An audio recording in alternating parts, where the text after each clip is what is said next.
তুই তোমার 500। তোর চরিত্র এত খারাপ জানলে আমি তোর সাথে কোনোদিনই প্রেম করতাম না। চরিত্র যদি ভালোই হবে, বদ থাকতে কি তাহলে তোর সাথে প্রেম করতাম নাকি? জলমদার এই আমার আইটিয়া ভাত খাওয়া অভ্যাস নেই, দূরে জানতে।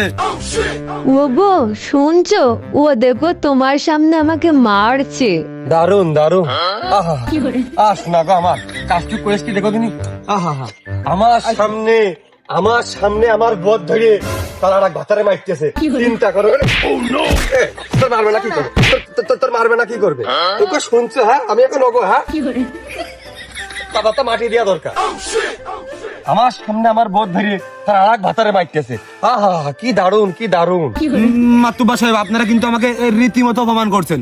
আমার কি কোনো মান সম্মান নেই? হ্যাঁ, মান সম্মান তো তোমার আছে বলে তো আর একটু মান সম্মান বেড়েছে তোমার। তাহলে কন আমার একবার কন যাইতে চল যা, আমি চল যাই।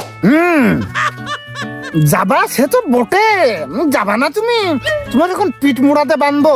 আরে এই ছোকরা গফুর, তুই রীতিমতো একটা ইস্টাম আনবি।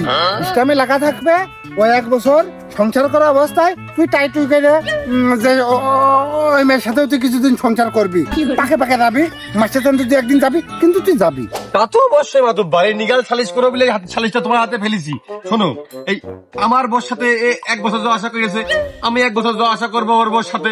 এখন আমার যদি তোমরা এই সুযোগ কার না দাও, তাহলে আমি কি আমার তাহলে নিজে খরচ করে আমার একটা বিয়ে দিয়ে দিই। প্রথমবার বিয়ে আনন্দ ছেলাই খরচ খরচা করে বিয়ে করেছি, দ্বিতীয়বার আর আমার খরচ করার কায়দা নেই, আমার বউ থাকতেন না। ওই দেখো মাতুব্বা, তোমাকে চোখের সামনে হাত দে, এটা তোমার হাত পাতা আমি এক করে দিলাম। এবার নাও, যা খুশি তাই করো।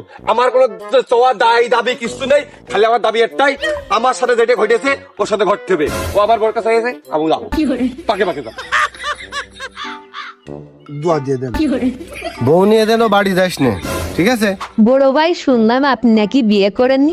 আপনার কোনো সমস্যা নেই, আপনার আমি কাপড় কেচে দেব, ঘর পরিষ্কার করে দেব, রান্না করে